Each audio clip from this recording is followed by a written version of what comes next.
My man is going to kick your ass if you keep talking. Keep it up. Me and my boy are going to handle that business if you don't realize who you're talking to. You ever been put in a fight that you didn't want to be in? Maybe you're hanging out with an associate. Maybe it's your girlfriend that don't talk you into a fight that you had no intentions of getting involved in.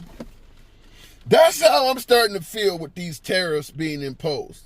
Going to do this one right off the top of the dome because, in my humble opinion, if you're not concerned about what's going on, you're simply not paying attention. The American people are being forced into a fight where there will be some American casualties when most Americans don't want to get involved in this stuff. We're talking about the 25% tariff on Canada, the 25% tariff on Mexico, and the 10% on China. That's going to lead to a rise in the cost of goods and services every damn where.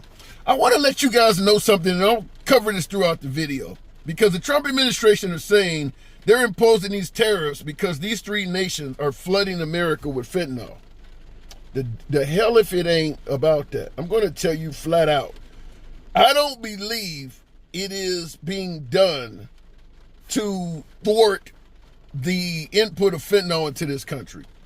Justin Trudeau of Canada said the same thing. I'll tell you my analysis on that in a short moment. But fact is, Trump ran on, under Biden, you're paying a fortune for eggs, groceries. The price you pay at the pump is too damn high. He promised to start bringing down the price of goods and services to correct the economy on quote-unquote day one. Well, we're getting close to about day 60 at this point, and none of that's happening. In fact, in some of these markets, things have went up. Price of eggs cost more now under Trump than they did under Biden. So all of a sudden, the whole promise of getting the economy straight for struggling Americans financially has suddenly taken the back seat to, you guys don't mind hurting a little bit while I do what I need to do against Canada, China, and Mexico. Even though many do not believe, including myself, that fentanyl has anything to do with it. You know what I think it's all about? I think it's about some of his promises to essentially expand the size of the United States, to expand the size of America, to acquire new territories. Ever since he became president, that's really the gist of what he's been talking about. Whether it's reacquiring the Panama Canal after 100 years, he talked about purchasing Greenland and even stated he would lead a military on the table if that was necessary. He's been singing this song about Canada becoming a 51st state for God knows how long. And he's talked about now owning Gaza. I think it's safe to at least suggest that Trump intends to expand the size of the United States. So why would he impose tariffs on Canada, Mexico, and China? Well, imposing tariffs on the Canadians, I think most financial analysts agree, it will hurt the Canadians significantly more than it'll hurt us Americans, because we purchase a lot more than we sell. So we ship into Canada a lot less than what they ship into America. So their export market will hurt more than our export market. That don't mean just because you're going to win a fight, you should feel good about getting in it. Because at the end of the day, getting hit in the face is getting hit in the face. I always use the example that Rocky, remember the old Rocky movies? He always won most of the fights, but look how he looked at the end of the fight. You think that's a pleasure to go through? Just because you get the belt? Just because you win, you want to get beat up like that? That's likely to happen here in America. They're suggesting that automobiles, due to the tariffs on precious metals, on the technology in the automobiles, the price of an automobile could go up as high as 10 grand.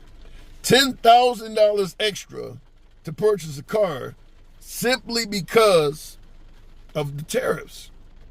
Now, maybe you're not in the market to purchase a car, but perhaps you do a lot of other things that involve cars, whether it is ordering food via DoorDash, getting in an Uber or a Lyft. If they got to pay more for the car, they got to charge you more for riding in it, right?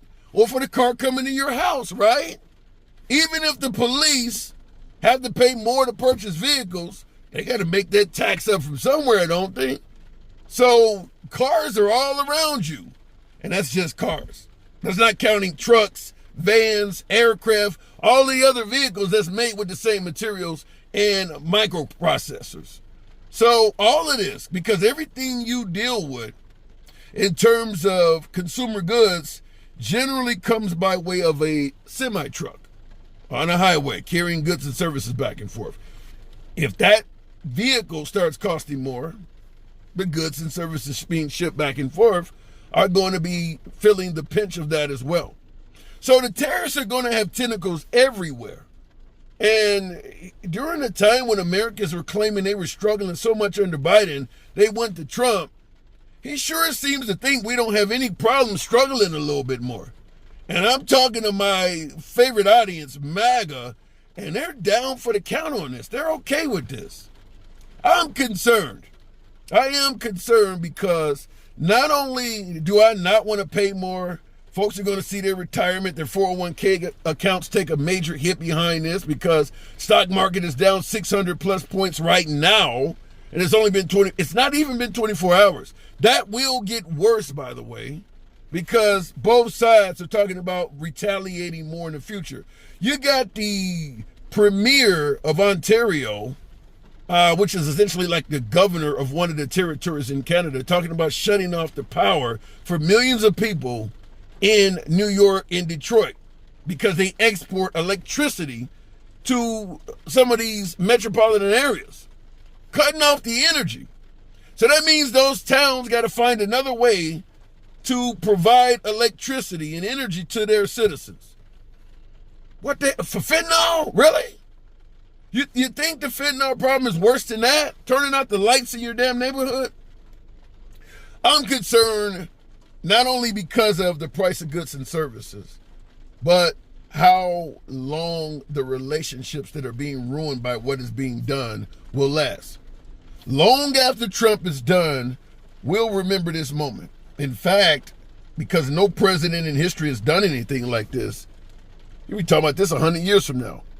If everything remains intact, how the president of America decided to impose tariffs on all these folks.